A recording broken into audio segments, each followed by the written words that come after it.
This is something that I don't know if people understand this or not, but when DigiDesign made their audio interfaces at the beginning, their audio interfaces would only work with their cards, and vice versa. It was a locked-in system, and then they got to the point where other interfaces could work, but DigiDesign or Avid at that point didn't approve any of these interfaces.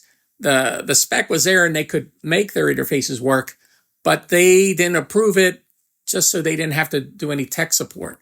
But the thing that a lot of people don't understand is Avid or DigiDesign, they could change the spec on their audio interfaces, so how the card would hook up to the audio interfaces whenever they wanted to. So whenever they did an update to Pro Tools, they could change the spec there. Now, what that does is it would make whatever audio interface that you have, if it's not an Avid or DigiDesign audio interface, not work.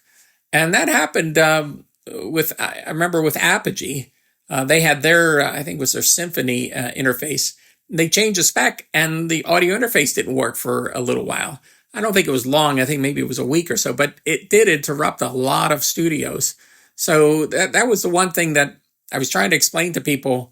If you're buying a third-party interface, just have that in the back of your mind. I mean, it doesn't happen often, but it can happen that they can change a spec, and there's nothing that Avid will do to make your audio interface. So if you're using Apogee or Antelope or any of those third-party interfaces, you just have to be careful about that kind of stuff.